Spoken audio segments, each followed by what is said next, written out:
We're less than 500 days from Election Day 2024. So let's take the pulse of the nation. Between the president's CPAP marks, you saw them, cocaine gate, and the disastrous rollout of Bidenomics, not to mention Hunter, Democrats are spiraling right now. And why wouldn't they be worried? NBC News shows that 70%, 70 of Americans believe Biden should not run for re-election. That includes 51% of Democrats, a majority of his own party. His overall approval rating stands at just 40.5%. To put that into context, there hasn't been a less popular president at this point in over 40 years. As a result, some Democrats find themselves desperate for an alternative. Enter Gavin Newsom. Now, he's 55 years old, and he's become the latest Democrat proxy to hit the campaign trail for Biden. And even though he denies any interest in running in 2024, some observers are beginning to question his motivation.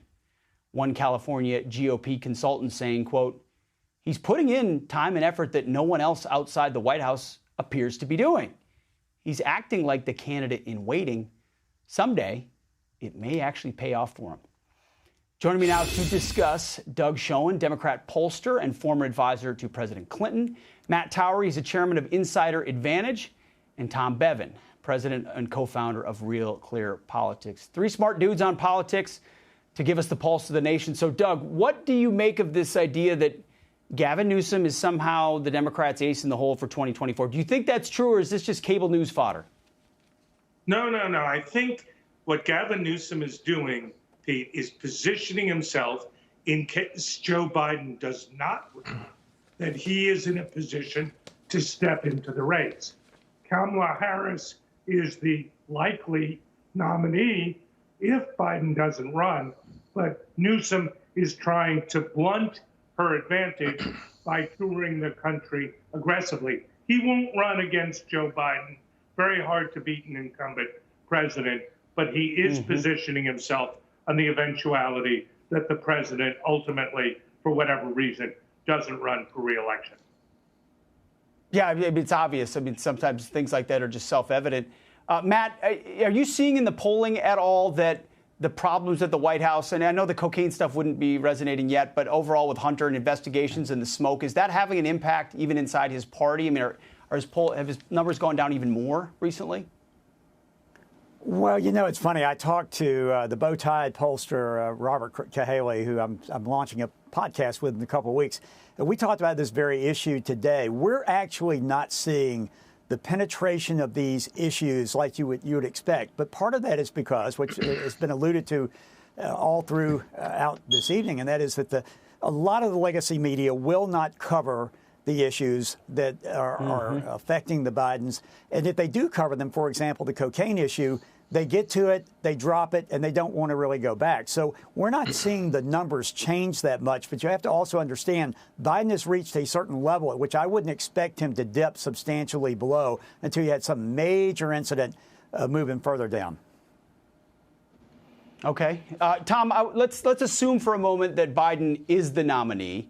He's got another crisis potentially waiting for him at the ballot box. According to recent polling, nearly all, 86% of Hispanics say economic conditions are only fair or they're poor. Three-quarters say the same thing about their personal financial situation. And by 2 to 1, they say Joe Biden's policies are hurting their families. So, Tom, how significant is this shift? We saw a shift in 2020. The Democrats have long relied on the Hispanic vote in certain key states. Does it cut even worse in their direction? Well, listen, they have to be concerned about the trend over the last few cycles because Donald Trump actually increased his vote share with Hispanics. Republicans did in 2022 as well. And again, you mentioned it's going to come down to the same key states, and those include Nevada and Arizona, where about a third of the population is Hispanic. But also places like Florida, Georgia has a Hispanic population as well. So Hispanics are going to play a pivotal role in the upcoming election, and Democrats need to make sure that they maintain a sizable advantage, because if they don't, they're going to have to make that up somewhere else. Yeah, where do you make it up? It's exactly right.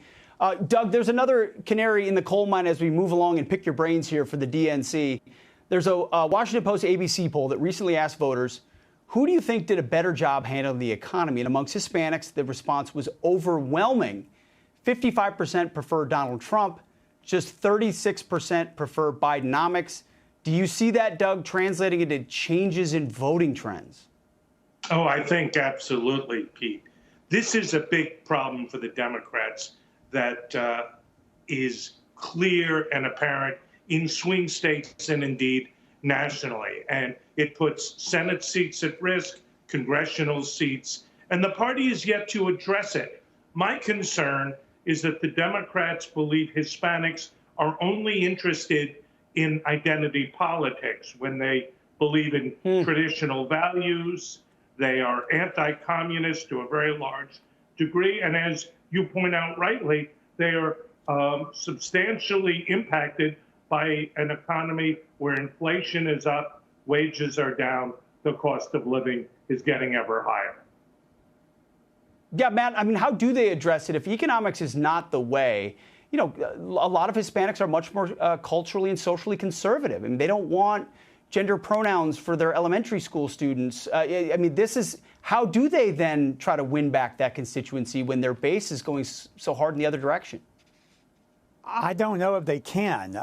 Doug nailed it. Yes, that's an issue that they have not been able to address. And also to what Tom said earlier, look at some of these states like Florida. Look at Orange County, Osceola County, which are counties in Central Florida that normally go heavily Democrat in races because of the Puerto Rican population in those counties. This time, DeSantis carried one of those counties, and he lost the larger one, Orange, by only 4 percentage points.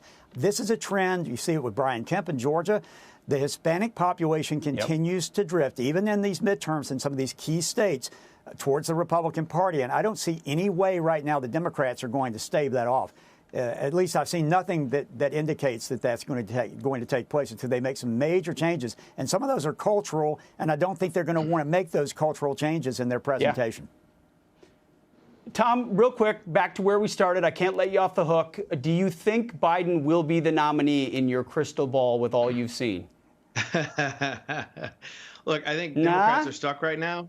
They're stuck with him right now, but I agree. I mean, the fact that we're still seeing these stories about Gavin Newsom and other Democrats is because Democrats, they like Biden, they support him, they like his policies, but they want to give him a gold watch and see him off the stage. They have concerns about his stamina, his age, his mental acuity, and they'd prefer to go with someone younger. They're just stuck with him right now. Yeah, they'd like to say, Joe, just go over there, but they can't. All right, Doug, Matt, and Tom, thank you very much. Hey, Sean Hannity here. Hey, click here to subscribe to Fox News YouTube page and catch our hottest interviews and most compelling analysis. You will not get it anywhere else.